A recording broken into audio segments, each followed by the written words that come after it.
Welcome back to the Love Living Local 315. We are your hosts, Scott and Kelly Greats, and today we are honored to have Jennifer Boulanger. And I'm glad I asked because I never would have gotten that right. An author, educator, and community advocate from Central New York. Jennifer's new book, A Song for Olaf, a memoir of sibling love at the dawn of the HIV/AIDS pandemic, chronicles her brother's journey through the HIV/AIDS era and the powerful bond they shared. Today, she'll take us behind the scenes of her story, her commitment to service, and why the themes of illness, love, resilience, and community matter now more than ever. Jennifer, thanks for joining us. Thank you for having me. Yeah, absolutely. So let's start with the book. Tell us a little bit about A Song for Olaf and what moved you to turn your sibling bond into a memoir. So I had in my mind from the time he passed the idea that I needed to document this experience in some way, but I couldn't at first. You know, the wounds were too fresh. I was very emotional. I was very, I felt like a scarred human being. And I had to get also back to the business of my life. My children needed me. My job had been suffering from my being gone for caregiving and so on. And so I sort of put it was always there, in the back of my mind that I need to do this thing.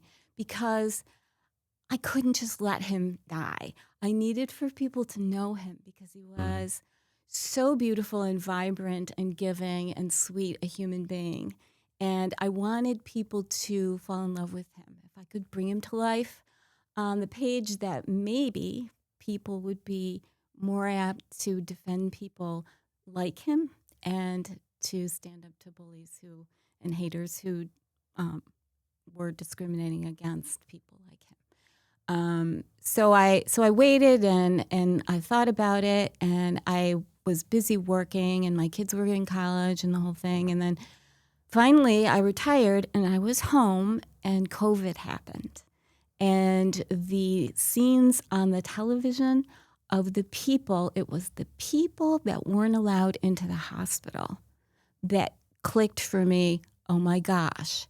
Here we are again, because when my brother was ill and his partner was ill first and had passed first, he wasn't allowed in the room because it wasn't family.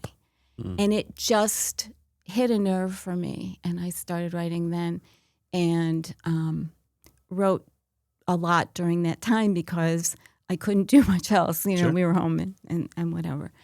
I thought, bringing him back to life was important. But I also see it as a document of a time and a place in our country's history where the health needs of a certain population were not attended to, and the media let us down, and people need to know that these things can happen again and to be aware of that. So I was dedicated to getting that word out so that you fall in love with him, but you also want to inspire love in the form of advocacy, in the form of care for others, in the form of compassion and empathy. So those were my purposes. Yeah. What a great purpose. Yeah, for sure. So were you and your brother, did you always have a close relationship? Oh, yeah.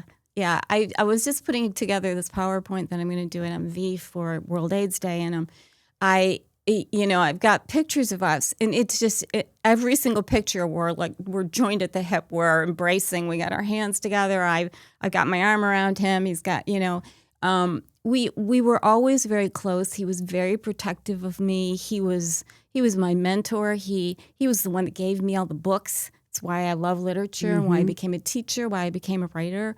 And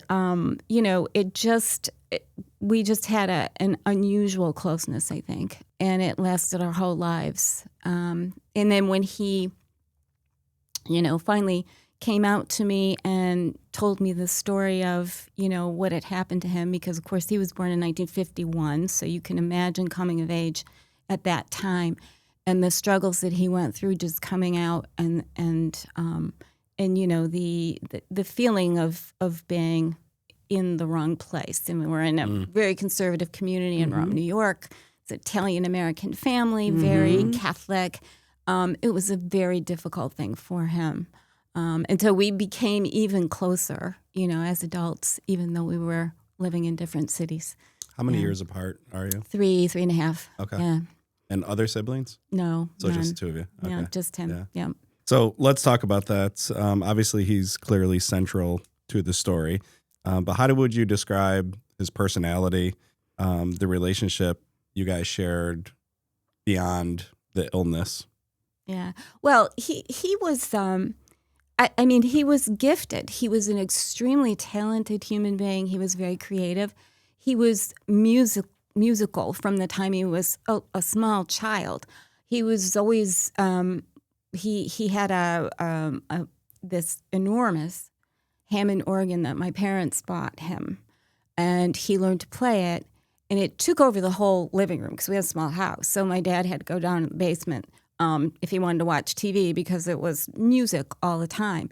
So he played classical music. He played, he had a record collection that encompassed classical music, opera, the Beatles. He introduced me to Joni Mitchell. He introduced me to Crosby, Stills and Nash. He'd come flying in. You got to hear this. So all the time, day and night, our house was full of music. It was either him playing loudly or his stereo playing loudly.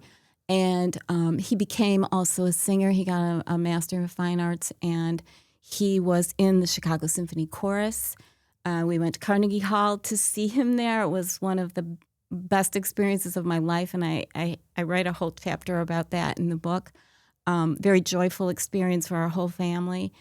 And he did things like he delivered singing telegrams as his job for a while in Chicago. He was just a performer from day one, and vibrant. And he would write musicals and make my cousins and I perform in them. It was all show, all music, all the time. So it was great. Yeah. Awesome. He also became a teacher. He became a German and Italian teacher, largely because he got interested in the language from opera singing. And then he went and got master's degrees in language and began teaching high school. But he had been an English teacher, first of all, and was my mentor in that regard, too, encouraging me along those lines because I was shyer than he was, far shyer than he was, and unsure of my ability to do it. And he just encouraged me and, tell me to be myself and I'd be fine. And he was right. It took a while, but he was right. I grew into it. That's amazing. And when was he diagnosed? Okay, so he wasn't diagnosed until the 90s. I want to say... So was he still date, teaching but I at want the to say like time? 92. Yes, He was. yes, he. By that time, his partner had died. I remember having the discussion with him, because there was a test, Right. and saying, "Why don't you get the test? Because then you'll know, and maybe you can just go on with your life, or if you know early, if there's medications that may help." Yep.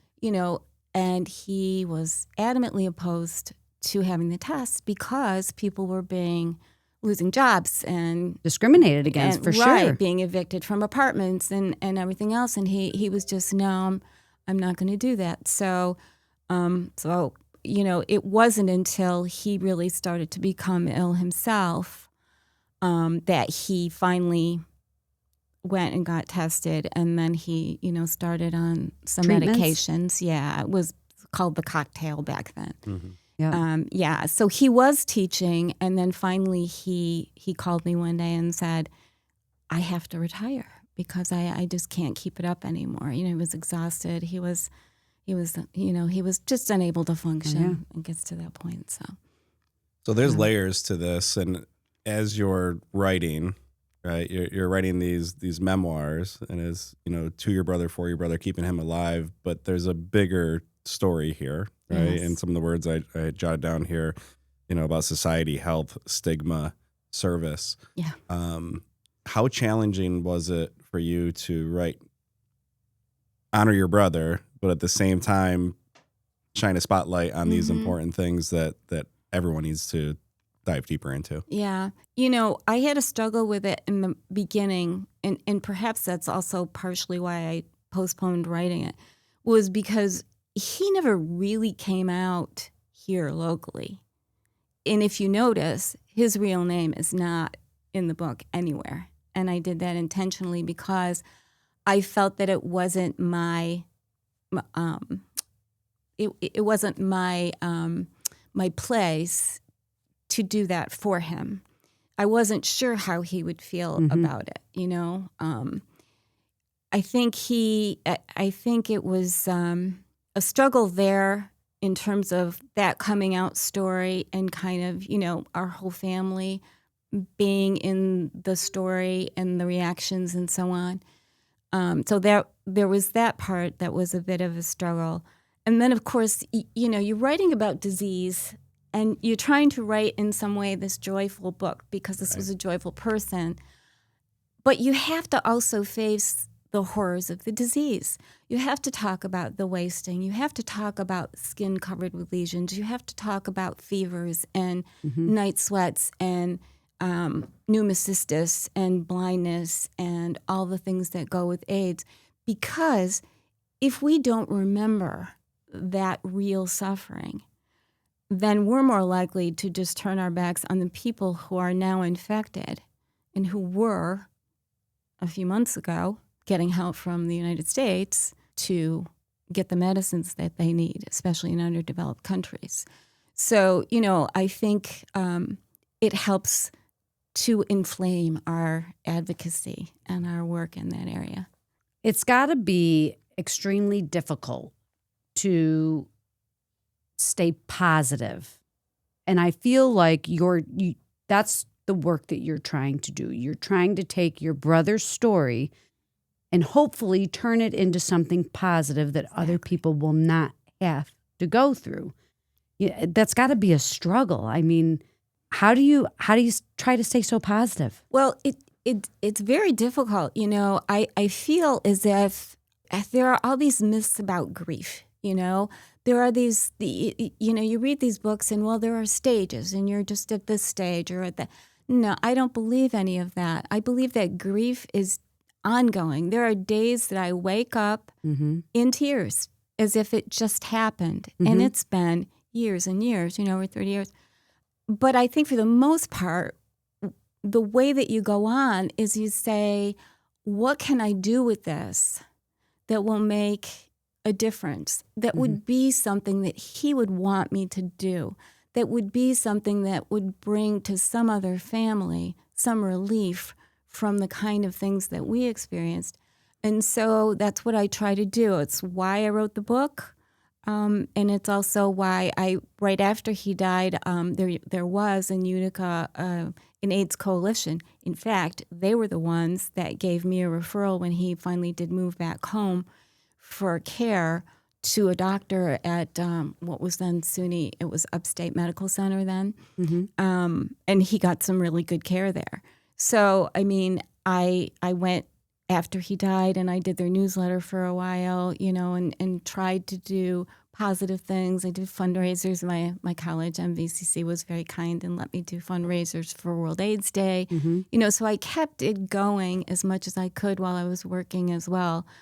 But I knew eventually I would come around to something hopefully bigger, and that's in the form of my book, Spreading the Word, yeah. Where do you hope it goes from here?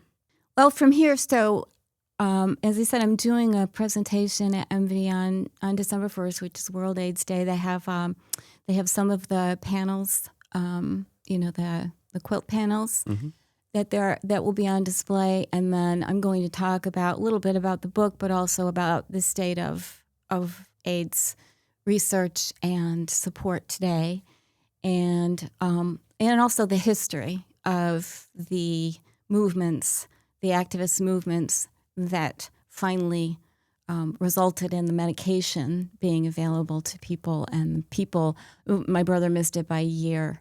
People started to really be saved in 1995. But, you know, so had the government paid more attention earlier, he might still be here. But at least those people need to be remembered and revered for the lengths that they went through to make sure that people paid attention and they did their own research and they worked really hard to get So- those medications to people who couldn't afford them. I know you're not a doctor. Well, you are a doctor of Yeah, but I'm not a medical doctor. not a medical No. doctor per se, but how important do you feel it is for early testing and then the medications that we have available today? How much does that contribute to their quality of life and their lifespan? Well, absolutely, it does. And in fact, there are now medications that you can take as a prophylactic measure so that you don't contract the disease. Okay. But the medicines that are available today, they're antiretroviral therapies, and what it does is it reduces the virus's ability to replicate to the point that you don't even test positive anymore. Okay. So there are very powerful medications now that really, have saved so many people's lives that are available if only we make them available. Mm-hmm. Yeah. Without getting, I guess, too political, it's impossible not to. It's- right, and your demeanor changes. You literally are shaking at points, right, when you tell this, as you should. And you ended that with, if we make it possible. Yes. So is that at the core of your mission right now? Is to help make these things become more possible for Yes. I mean, it's so hard. You're one person, and you feel like, am I making any kind of a dent in this? Especially when you see, and again, not to get too political, but PEPFAR was shuttered in January, and that was the president's emergency plan for AIDS research that was instituted by George W. Bush in 2003. And it's gone. It was overseen by USAID. And there were just thousands upon thousands of, many of them, women and children in countries in Africa who were being saved by the medication that I just described over years and years of advocacy and compassionate care abroad. That's gone. And I think it's important for us to keep shining a light on the fact that it's gone and how much it's needed. And it's not, even if you didn't care about other people, you could ignite another global pandemic by not providing these medications to people who sorely need them. So it is both a humanitarian effort, but it is also a self-preservation effort for all of us, I believe. That's a good point. So and the other thing I did recently, so there is an organization called TAG, which was part of ACT UP. It started with ACT UP. Mark Harrington was one of the brilliant people, one of the brilliant activists who studied medicine to such a point that Dr. Fauci thought he was a doctor to get to, what exactly do we need to do here. And he is still involved with TAG. And I recently went on one of their, it wasn't a podcast, it was just a kind of an online program. And did a donation to them. They did a big fundraiser because they're still doing treatment and advocacy and research, and their outreach is quite broad. So I'm very proud of that.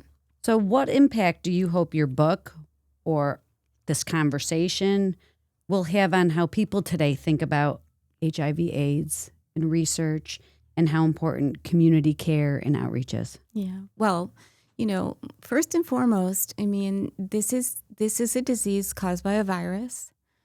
It is now pretty much preventable. There's no vaccine, but it's pretty much preventable in terms of you can receive medications that will, allow people to have a very fulfilling long life. And so it's important for people to get tested early. It's important for people to get care when they need it. And it's important that there is no stigma around it, because actually the majority of people that are contracting the disease now are women and children in underdeveloped countries. So I think that's an important thing to keep in mind, and a message that everybody needs to hear Mm-hmm. over and over again. For sure. Let's talk a little bit about education, service, community. You've got a doctorate in adult education. Yes. You worked at MVCC for many years as a professor and a dean, right? Mm-hmm. Yes. How was your background in education shape the way you approach conversations like this around grief and illness and resilience? I think that, as a teacher, your focus is on the other person. You're always on. A focus is always on the other person. I am greatly indebted to MVCC for giving me my first job was a tutor, and I really became a teacher when I was a tutor because I was one-on-one with people, and they were able to say, "No, I don't understand what you said. Can you explain it a different way?" They made me really, really responsive to individuals, I think. Started to look at my classes more as individual people that come in with all kinds of, their own burdens, their own sorrows, their lack of sleep, their working two jobs, their, taking care of children, all of these things. And I think it helps us to see people as whole human beings and to understand that we don't know what people are bringing into us. So I think that's important. And then I think that, the idea of turning hardship, turning those disappointments and losses into opportunities is really important. There were so many students that I had that had such difficult lives. I had a student who had twin children who was a nursing student, and she was brilliant. And she was having such a hard time because her father had basically thrown her out of the house and had burned her books in the backyard because he was disappointed that she had these children and was unmarried.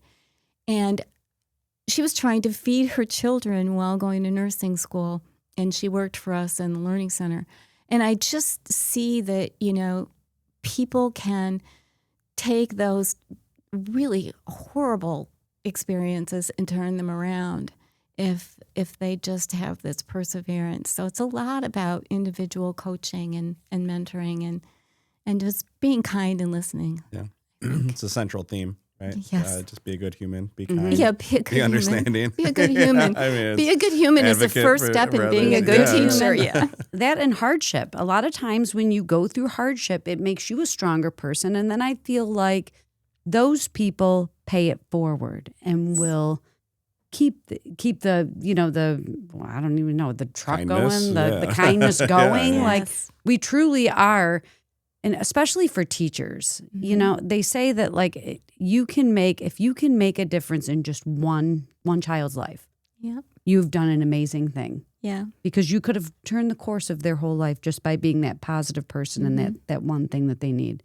So that's awesome. It reminds me of what my brother told me one time, when this was when I was having real doubts about pursuing teaching. I was in a teaching program at Oswego State and struggling with my student teaching. And he said, "You know what?" He said, "You don't know about the kid in the back row that's not saying anything. Mm-hmm. He might be me."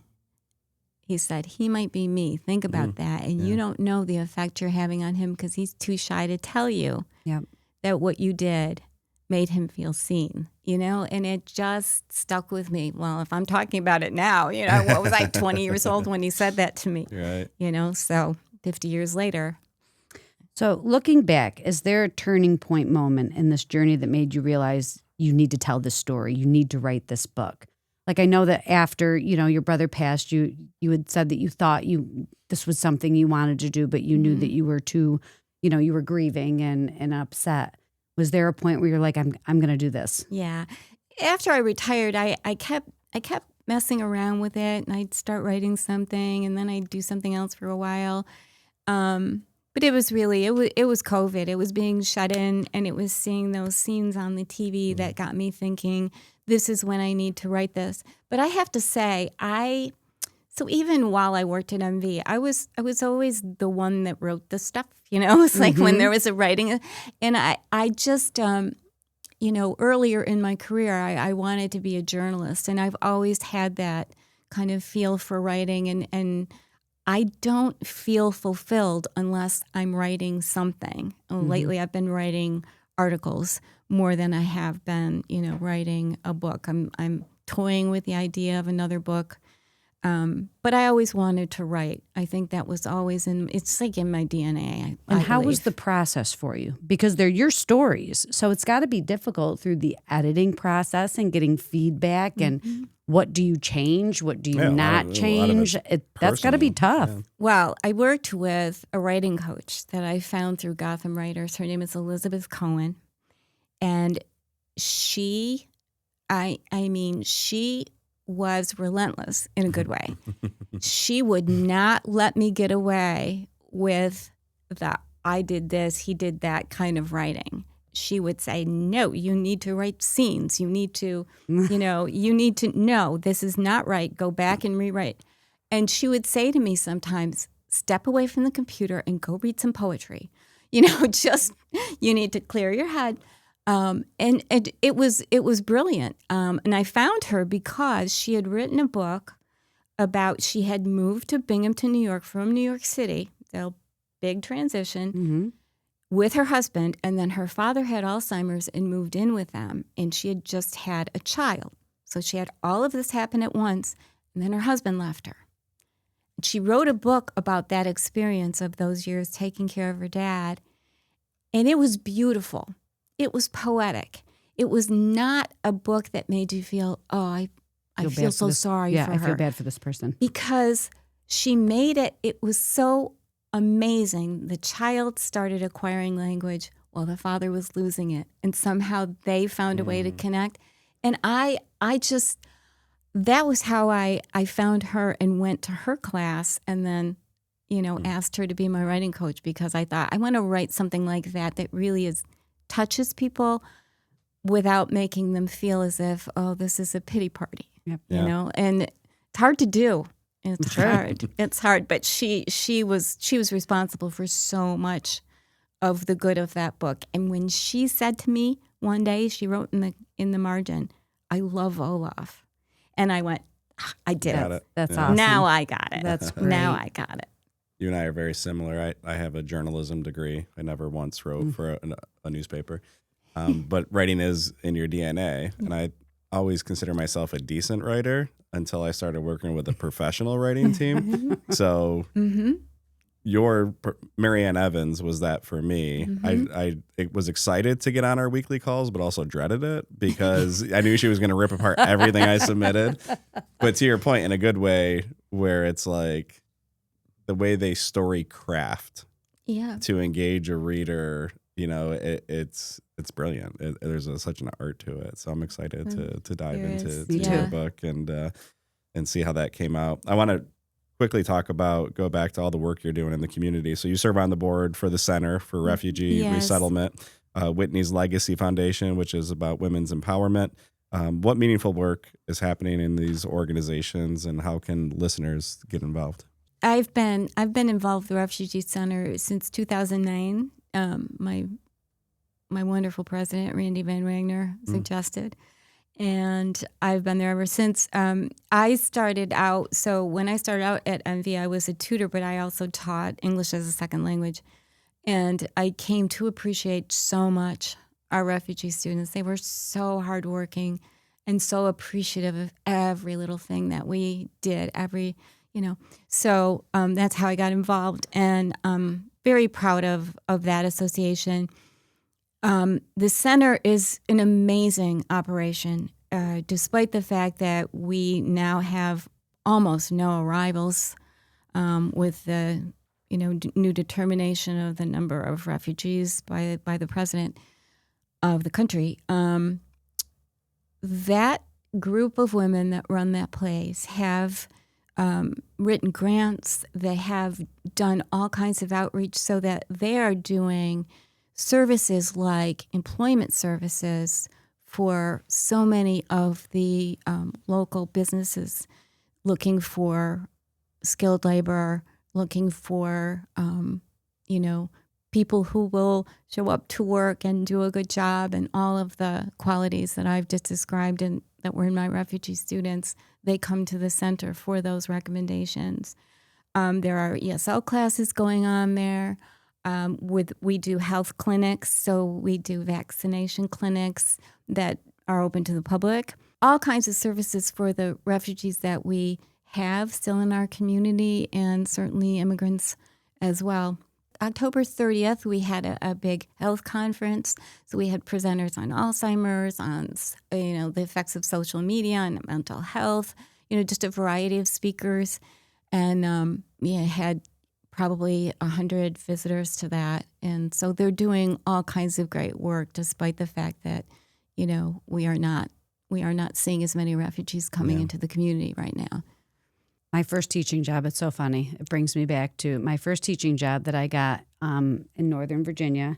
I interviewed for a position earlier in the summer, and, they called me and they said, we were very impressed with you. However, we gave the job to somebody else. Fast forward to the end of, it was actually the beginning of September, and they called me and they said, we need to add a section of first grade. We would love for you to be.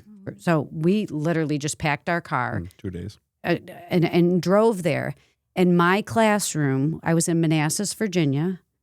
It wasn't a joke, but they called my classroom the United Nations because they had a huge influx of these different nationalities. And I am telling you, it was difficult to try and teach kids that have a second language. Now we have ESOL teachers and they're fantastic, but this was 20 years ago. Sure. And 26 years ago. 26 yeah. 26 years ago. And I remember this little girl that I had and they all thought, yes, Spanish was her primary language.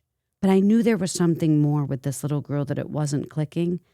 And come to find out, she had a hearing issue that had not been detected for the longest time, and like all through kindergarten and first grade, because they just thought it was a language barrier. Sure. And Yeah. I mean, these families, they need help, and it's just I commend you for the work you're doing here with that, because we definitely have a huge influx of different nationalities, and they refer to Utica as like the melting pot. Now we have so many different people here that need help, They do, but they also bring so much richness Oh my to the God. community. Yes. I mean, They're the wonderful food families. and the dances Yes. and they're just, the most delightful people, talented people, Really super appreciative and just happy to be here in the United States for sure. Yes.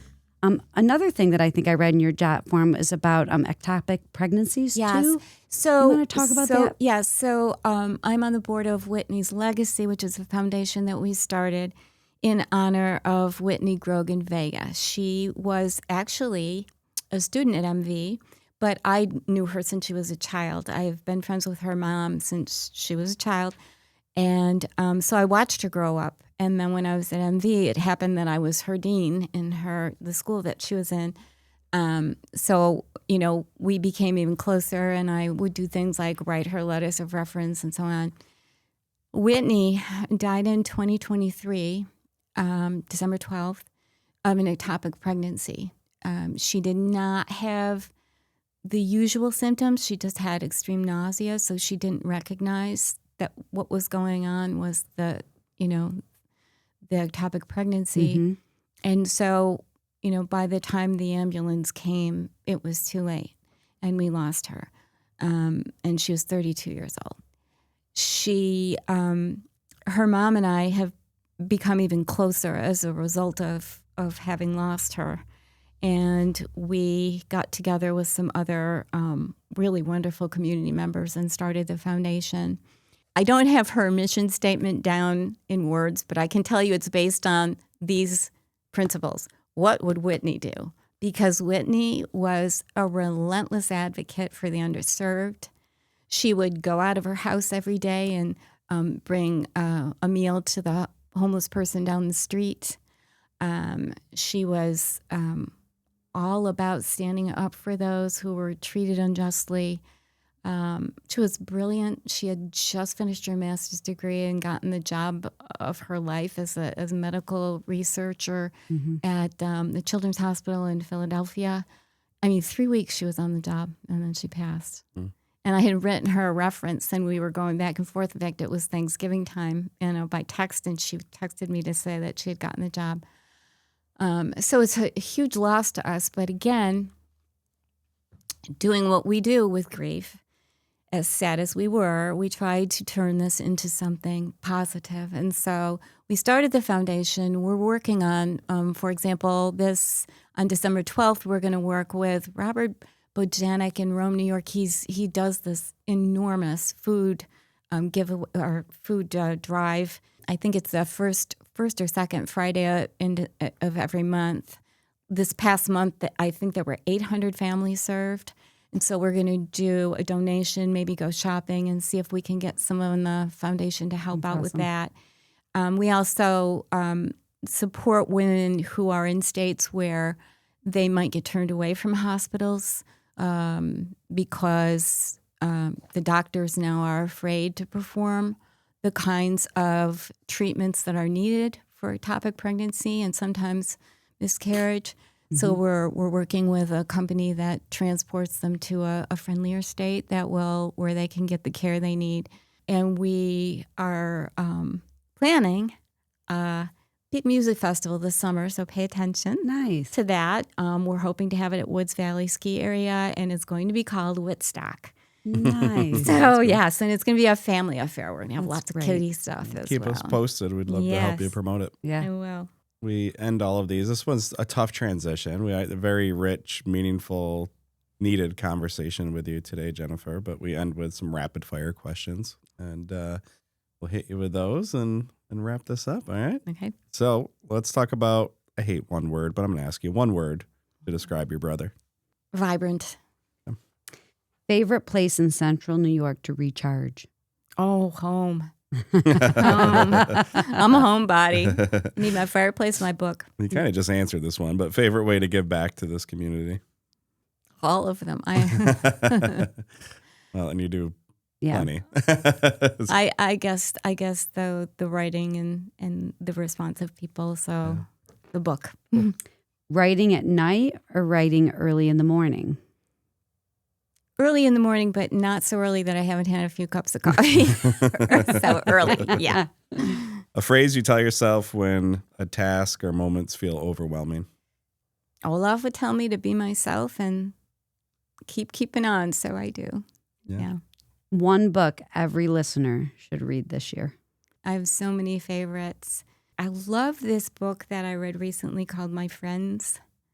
Okay. And it is also a book about grief, but about the bonds of friendship that pull people through.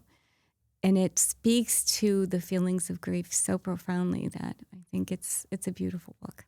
Well, I'll give you a plug, right? So the book is out. It's a song for Olaf. And so that's a book that everyone here locally should pick up as well. And Jennifer Boulanger, thank you so much for your time. Thank you so much. Thank you for coming in. You've been so lovely and sweet, and I appreciate your time. Well, thanks for all the amazing work you're doing here. Thank you.